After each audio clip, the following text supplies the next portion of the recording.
And we were very fortunate to have just luckily had booked Andrew Bacevich. We wanted to talk to him about not the Pentagon Papers, the Afghanistan Papers and whatnot. And obviously, there is more recent developments with our potential for a war going forward. There's a lot of different reporting that we're hearing about why Suleiman was in Iraq at the time, and of course, what the fallout has been at this point. Nobody so far has really come up with a cohesive argument that there was even a strategy, never mind a bad strategy, that there was any strategy to this. And we commented on this on Friday. We got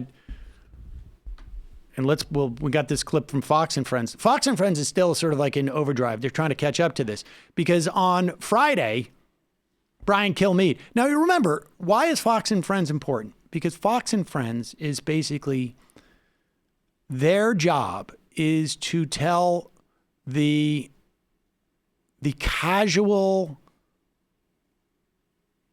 revanchist, am I saying that right? Revanchist, the casual revanchist, what to think, but needs to be done in such a way that it's like it is spoon-fed and pre-digested. Almost understood non-verbally. Exactly. And Brian Kilmeade on Friday was talking about how... for the nonverbal. Yeah, exactly. Brian Kilmeade on Friday, you'll recall, was saying like, Qasem Soleimani was the evil, like the number one terrorist that America's been fighting. And we went back just to see if we could see how much he's been talking about Soleimani over the years. And apparently he mentioned him once in early of 2018. Now remember, Kilmeade has a radio show. I mean, he does like 6 hours of content a day. And for him to be ignoring the number one terrorist threat to Americans is really a disservice to all of us, I think. We had no idea. But aside from that, of course, Soleimani was the general in charge of, in many respects, sort of coordinating all these franchisees of proxy militias across the region, fighting in Iran and probably more narrow interests as well. And there has been an ongoing sort of proxy war between Iran and Saudi Arabia, and we have engaged in it on the Saudi side. But they're working overdrive to try and sell this retroactively. And I think at the very least, and we'll talk to Bacevich about this, it shows that this was like a very recent project. There's reporting that suggests Pompeo's been working on this for months, trying to convince Trump, and they finally have enough lunatics in key positions in the U.S. government where they all just sort of signed off and said, yeah, it's the obvious thing to do. But here is Fox and Friends explaining I guess that Trump has responded to the threats from the response from Iran.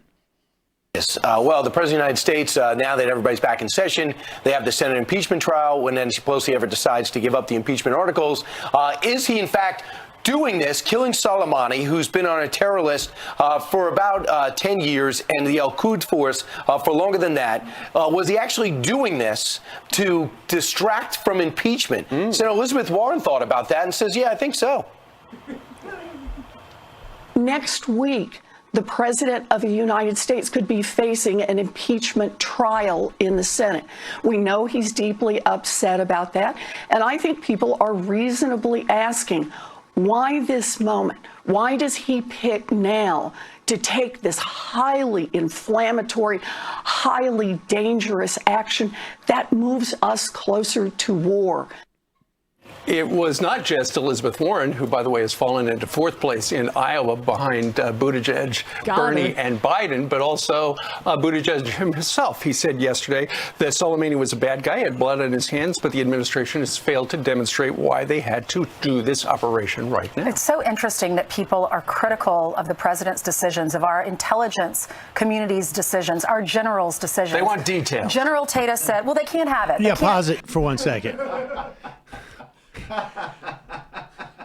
I mean, what is this? Is I mean, just Ainsley Earhart, is that her name again?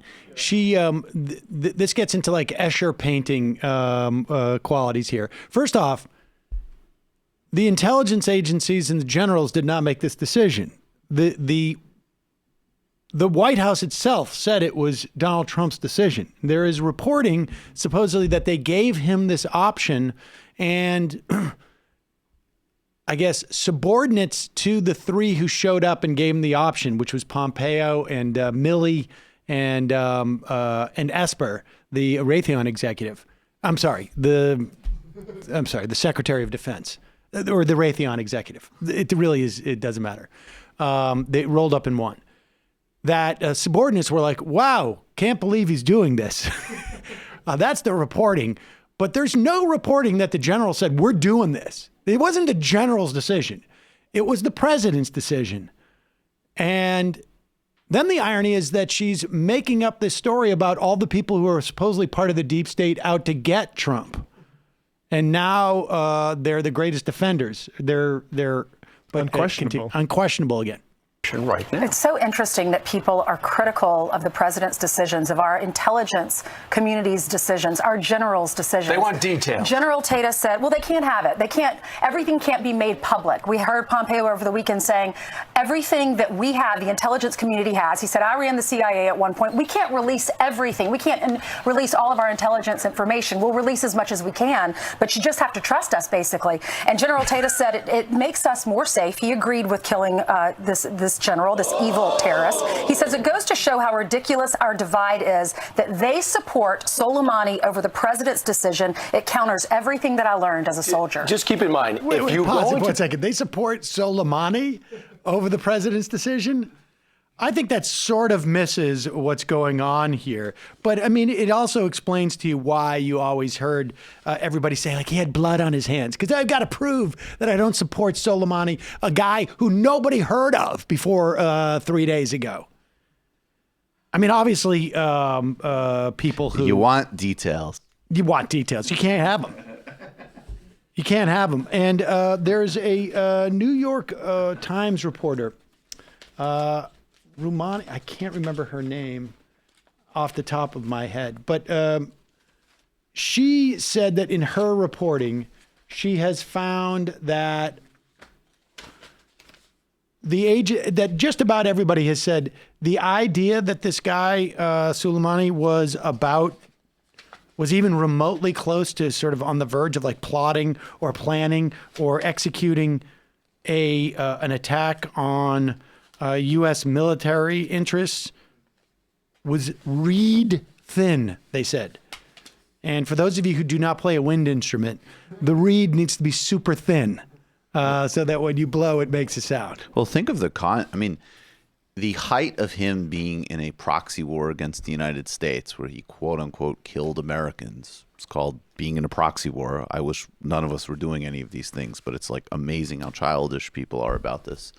Was like after the invasion of Iraq, which, I mean, Cheney and Bush didn't do this, and they did everything. Here it is. It's Rukmini Calamachi. I've had a chance to check with sources, including 2 U.S. officials who had intelligence briefings after the strike on Soleimani. This is after the strike. Here's what I've learned. According to them, I misspoke. She wrote, according to them, the evidence suggesting there was an imminent attack on American targets is razor thin.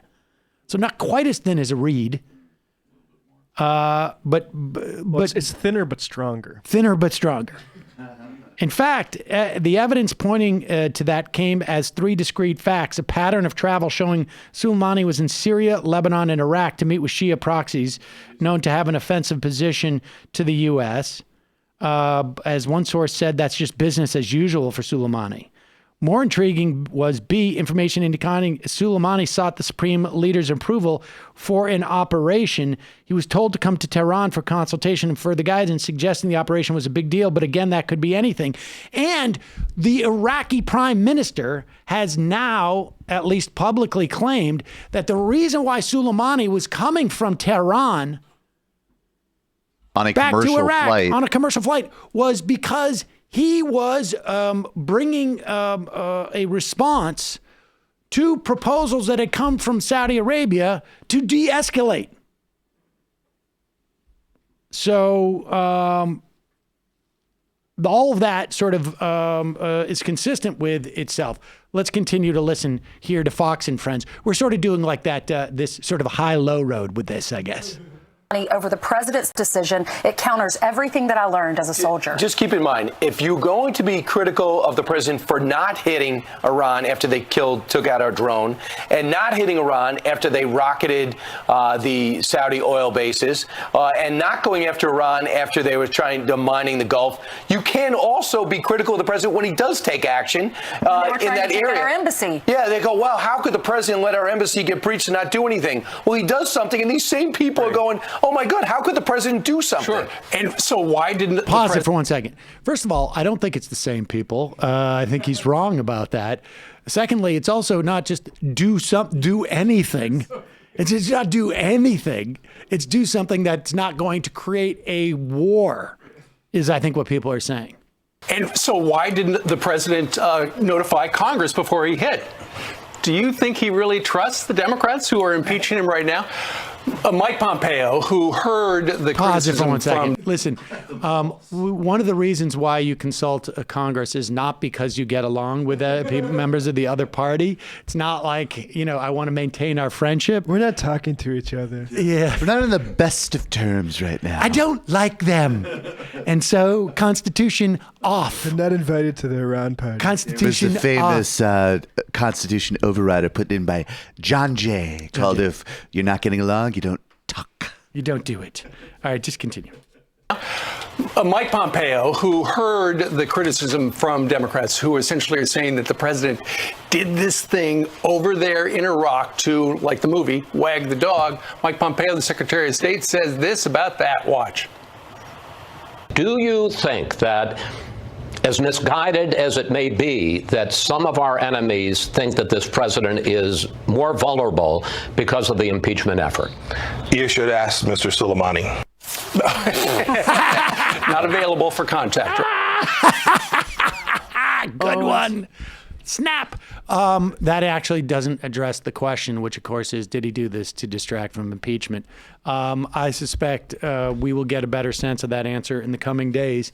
NBC News has now learned that John Bolton is willing to testify in the Senate impeachment trial if he's subpoenaed. That's going to put a lot of pressure, I think, on Mitch McConnell.